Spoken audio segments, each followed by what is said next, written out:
Dicabut kuku saya ini.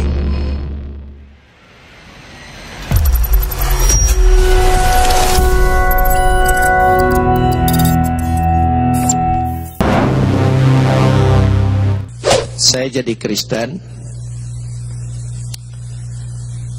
Waktu saya menjadi Kristen,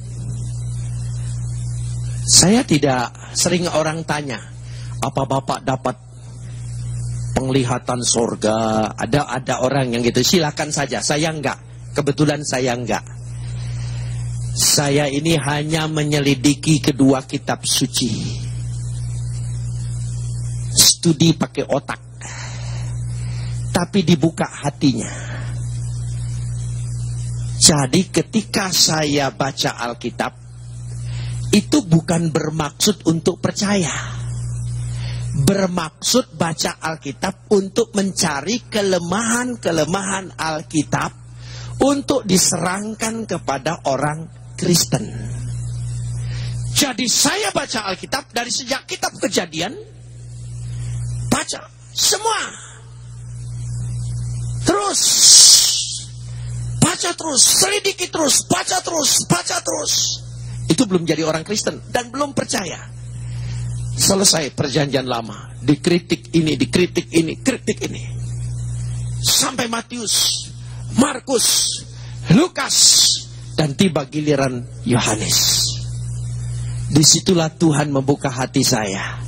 Ketika membaca Yohanes 1 ayat 1, pada mulanya adalah firman, firman itu bersama dengan Tuhan, dan firman itu adalah Tuhan. Penemuan saya ini, kenapa jadi geger? Saya kan belum jadi Kristen, jadi tidak cerita pada orang Kristen. Cerita di tempat saya, yang dulu, yang lama itu. Ngamuklah orang semua. Kamu ini sudah kafir. Kok bela-bela agama orang lain? Loh tidak. Ini hasil penyelidikan. Kan Anda yang tugasin saya. Sekarang saya cerita tugas ini ternyata apa yang kita mengerti itu salah. Mereka tidak ada Tuhan Bapa, Tuhan Anak, Tuhan Ibu. Nggak ada. Ya, Tuhan tidak punya ibunya. Kata Bapa dan Anak itu hanya untuk menunjukkan bahwa firman itu berasal dari Bapa, sehakikat dengan Bapa, ya, melekat dengan Bapa, sama agungnya, sama mulianya. Dari situlah, karena Tuhan harus punya firman. Karena firmanlah menciptakan segala sesuatu. Firman tidak diciptakan Tuhan. Kalau firman diciptakan Tuhan, berarti Tuhan sempat tidak punya firman. Dengan firman apa dia menciptakan firman? Ah, begitu. Dari situlah saudara, marah, akhirnya masuk penjara. 6 tahun dalam penjara. Setelah di penjara baru mendapat panggilan bahwa saya ingin menjadi hamba Tuhan. Hamba Tuhan dipanggil karena melalui penjara. Sama seperti Rasul Paulus. Sama seperti Rasul Petrus. Kan rasul-rasul itu pernah masuk penjara semua. Waduh, pengalaman pribadi saya sama sederet dengan rasul-rasul. Hamba Tuhan yang asli adalah hamba Tuhan karena imannya, karena pernah masuk penjara. Yang tidak pernah masuk penjara, palsu semua. Gimana? Loh, jangan tepuk tangan. Bagaimana kalau tradisi itu saya pakai sebagai kebenaran untuk mengesahkan pengalaman saya untuk diikuti oleh orang-orang? Ini contoh. Jadi jangan kagum dengan pengalaman orang. Sehebat apapun pengalaman itu buat dia pribadi. Kebenaran yang kita ikuti bukan pengalaman orang itu, adalah firman Tuhan. Yesus berkata, akulah jalan, kebenaran, dan hidup. Seorang pun tidak sampai kepada Bapa kalau tidak melalui aku. Dan kita ikut siapa? Yesus. Amin, saudara. Ini penting sekali. Pengalaman orang itu seperti rambu-rambu lalu lintas saja. Bukan tujuan kita. Itu pengalaman saya dalam penjara. Nah, di penjara 6 tahun ditahan. Ya, zaman dulu itu ditahan dulu, ditangkap dulu, ditahan dulu, baru diperiksa. Makanya saya takut kembali ke zaman itu, saudara. Bahaya kalau kembali lagi ke zaman itu. Orang enak saja ditangkap. Setelah 1 tahun baru diperiksa. Ditanya namanya siapa, kerjaannya apa, alamatnya apa. Setelah 1 tahun itu, saudara. Jadi selama 1 tahun itu mikir-mikir, aku ini salah apa, dosa apa. Waduh, kalau ingat sampai hari ini, kadang-kadang masih terbangun karena pikir saya masih di penjara, saudara. Karena tidak tahu kapan bebasnya. Sekarang enak, hukum sudah jalan. Ya, kalau dulu tangkap dulu, baru periksa. Sekarang periksa terus, nggak ditangkap-tangkap. Loh ya, ini sudah jalan, saking jalannya, saudara ya. Sudah saking jalannya. Nah, dari situlah, dari pengalaman penjara ke penjara, dari penjara ke penjara. Dalam pengalaman penjara, apa saya tidak mendapat sebuah penglihatan Tuhan? Saya mendapat ketika saya menderita, disiksa dalam kamar kaca, disiksa, disetrum, dicabut kuku saya ini melalui injakan kursi itu yang ditekankan ke jempol saya ini sampai copot. Sungguh secara pribadi saya tidak kuat, tetapi Tuhan selalu memberikan kekuatan. Ketika saya kembali ke kamar, saya merasa, aduh Tuhan, saya tidak mampu. Lebih baik saya ikut kembali perkataannya. Saya tidak mampu, kayaknya saya mati dalam penjara ini. Saya mati. Sudahlah, saya ikutin saja. Sebab tawarannya begini, kalau kembali lagi, selesai. Sudah. Ya sudah. Saya sudah bertekad mau kembali lagi. Oke. Ketika berhadapan dengan pemeriksa, yang keluar dari mulut saya, bukan saya menyatakan ingin kembali. Saya menyatakan sebaliknya. Saya bernama Abu Bakar Masud Yusuf Roni. Seujung rambut pun tidak akan menyangkal, Yesus adalah juru selamatku. Istilah Jawanya itu keperucut. Ngomong begitu padahal maksudlah akal lain. Akal ingin ikuti supaya tidak mati dalam penjara. Tapi hati yang berbicara lebih kuat. Apa itu bukan pekerjaan Roh Kudus? Katakan, apa itu bukan pekerjaan Roh Kudus? Pekerjaan Roh Kudus bukan? Jadi jangan saudara pikir, oh itu bukan pekerjaan Roh Kudus karena Pak Yusuf tidak berbahasa lidah. Hanya sekedar itu. Siapa bilang saya tidak berbahasa lidah? Saya berbahasa selalu pakai lidah.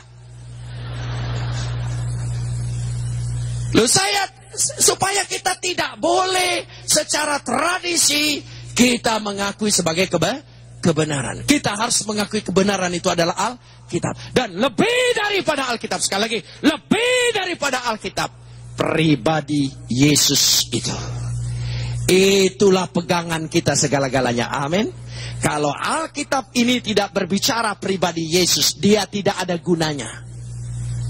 Karena segalanya. Karena itu iman kita bergantung kepada pribadi kita. Kepada pribadi siapa namanya? Yesus. Sekali lagi katakan siapa? Yesus. Saudara, saya inginkan nyatakan begini. Ini contoh. Ini kebenaran. Ini kebenaran. Dan tadi tradisi. Saya kan tidak boleh mengklaim bahwa semua. Saudara, ketika saya di penjara, Kenapa saya tiba-tiba tergerak jadi pendeta? Jadi melayani Tuhan. Dulu tidak ada pikiran. Ya. Begini, karena di penjara, khususnya di Kalisosok. Saya pernah di Kalisosok itu 2 tahun 5 hari. Pindah. Saya dipindahkan dari Jakarta, dari sini Satgas Kopkamtib, pindah lagi ke Cipinang, dari Cipinang pindah Kalisosok, dari Kalisosok ke RTM, dari RTM kembali lagi ke Kalisosok. 2 tahun 5 hari. Keliling. Biaya pemerintah lagi, enak saudara. Loh iya. Dan apa yang terjadi? Waktu pindah dari Jakarta ke Surabaya, itu saya di borgol. Tapi bukan borgol begini. Satu borgol di saya, satu borgol di pengawal saya. Jadi kita berdua di borgol gitu. Kuncinya dipegang komandan. Jadi kami berjalan berdua. Dia bergerak, saya bergerak. Saya kemana saja dia ikut. Sehingga orang pikir mana tahanan, mana pengawal. Nggak tahu dia saudara. Apa dua-dua ini tahanan? Tidak ada bedanya. Lalu giliran di pesawat, saya bilang saya mau ke toilet. Terpaksa dia ikut. Karena borgolnya satu. Saudara tahu toilet pesawat itu kan kecil. Jadi dia terpaksa setengah badan ikut. Ya tidak mau dia harus ikut. Dari situ saya mulai dapat ilham. Oh Tuhan beserta saya. Tidak pernah melepaskan saya. Bagaikan saya dengan pengawal ini di borgol menjadi satu. Seiring sejalan dia tidak pernah melepaskan saya. Amin saudara. Itu ikatan kekal. Kuncinya disimpan oleh Bapa Kerajaan Sorga. Jadi saya senyum setelah dari kamar mandi. Dia tanya saya, kenapa senyum-senyum? Saya bilang, kita di borgol ini bagaikan Tuhan menyertai saya. Dia bernama Immanuel. Begini, tidak bisa lepas, sejalan. Saya cerita tentang dia. Siapa Yesus? Dia tidak bisa pergi kemana-mana. Karena dia di borgol bersama-sama saya. Terakhir setelah di kantor tahanan dilepas itu, dia bilang, doakan saya ya supaya selamat. Nah, kau saudara ya.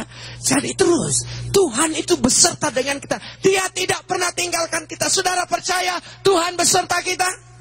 Katakan amin. Tuhan beserta kita, amin. Di mana saudara percaya? Apa hanya karena perkataan firman Tuhan? Saudara perhatikan, siapa Yesus? Yesus itu adalah firman. Firman yang berasal dalam diri Bapa. Sehakikat, sederajat, melekat dalam diri Bapa. Harus ada, wajib ada, mustahil tidak ada. Tuhan sudah punya firman, sudah punya roh. Roh dan firman tidak diciptakan Tuhan. Sudah ada sejak Tuhan itu ada. Kalau roh diciptakan oleh Tuhan, kalau firman diciptakan oleh Tuhan, berarti Tuhan sempat tidak punya roh. Kalau Tuhan sempat tidak punya roh, berarti Tuhan mati. Dengan roh apa dia menciptakan roh? Kalau firman itu diciptakan Tuhan, berarti Tuhan sempat tidak punya firman. Dengan firman apa dia menciptakan firman? Jadi firman dan roh adalah dua sifat hakikat yang melekat di dalam diri Tuhan. Harus ada, wajib ada, mustahil tidak ada. Firman yang sehakikat keluar menjadi manusia. Siapa namanya? Yesus. Jadi yang datang dari diri Bapa sebagai firman menjadi manusia. Dan menjadi manusia, menghampiri manusia, tinggal dalam diri manusia, bahkan mati buat saya dan saudara, bangkit buat saya dan saudara. Makanlah tubuhnya, minumlah darahnya. Satu-satunya penyertaan Tuhan yang paling pasti hanya lewat Yesus. Di lain itu tidak ada. Itu kepastian jaminan kekristenan yang kekal. Bukan hanya janji, firman-Nya datang. Bukan hanya datang, dia berbuat, dia mati untuk saya dan saudara. Dan dia berikan tubuhnya, dia berikan darahnya untuk mentahirkan kita, menebus kita. Pasti satu-satunya penyertaan Tuhan yang paling pasti sebagai jaminan hanya lewat satu pribadi, namanya Yesus. Amin saudara. Itu perbedaannya. Jadi jangan sekali lagi, Siapa bilang saya tidak banyak kesaksian bagaimana Tuhan menolong saya, bagaimana Tuhan berbuat dengan saya. Tapi saya tidak mau mimbar ini terlalu banyak kesaksian saya daripada Alkitab itu berbicara. Waktu saya diperiksa di Jawa Timur ini, di Strum. Di Strum. Strumnya itu strum pakai telepon lama itu. Orang lain di Strum maling, kalau di Strum suruh ngaku. Saya di Strum suruh nyangkal. Saudara, nggak kuat, pingsan, dibawa ke kamar, ditolong oleh teman-teman sekamar, disadarkannya pakai apa? Pakai minyak PPO. Zaman dulu ada nama minyak namanya PPO. Ditaruh di hidung saya ini sampai merah ketika sadar, panasnya luar biasa. Saudara, besok pagi di Strum lagi, pingsan lagi. Besok pagi di Strum lagi, pingsan lagi. Hanya untuk menjadi percaya kepada Yesus. Sebetulnya orang lain tuh paling enak ya, ingin jadi Kristen, tinggal baptis, cemplung, selesai. Saya kok harus lewat ini? Kenapa begitu susahnya? Saudara tahu, waktu saya ditangkap, saya masih sekolah pendeta di Batu Malang, di I3, Institut Injil Indonesia di Batu Malang, yang dipimpin oleh Bapak Pendeta Dr. Octavianus. Saya sekolah di sana. Baru sekolah 6 bulan udah ditangkap. Nah, waktu di Batu Malang itu saya sudah tidak kuat, saudara. Dulu batu itu dingin sekali. Saking dinginnya, rematik saya kumat. Saya ini punya penyakit rematik. Sendi-sendi saya ini kalau sudah kumat selain bengkak dan sakitnya luar biasa. Kasih Remason sampai 3 botol nggak sembuh-sembuh, saudara. Terus saja. Sejak disetrum sembuh total. Nggak kumat-kumat lagi, saudara. Saya ingin tanya, ketika orang nyetrum saya memang berniat menyembuhkan rematik saya. Dia berniat mencelakakan saya. Tapi Tuhan balik menjadi nikmat dan berkat bagi kehidupan kita. Amin. Jangan takut dengan niat orang jahat. Karena Tuhan kita sanggup membolak-balikan segala perkara. Katakan amin. Tidak usah takut. Dari situ saya mengalaminya. Sampai hari ini. Walaupun pergi ke Holland, dinginnya bagaimana, gak kumat-kumat. Saya heran. Waktu saya saksikan ini dengan jemaat di Singapura, lalu dokter-dokter Singapura bilang, kalau begitu barangkali kita coba ya. Ya, saya bilang silakan coba, tapi saya tidak bertanggung jawab, saudara ya. Karena ini perbuatan Tuhan. Saya punya pengalaman seperti itu.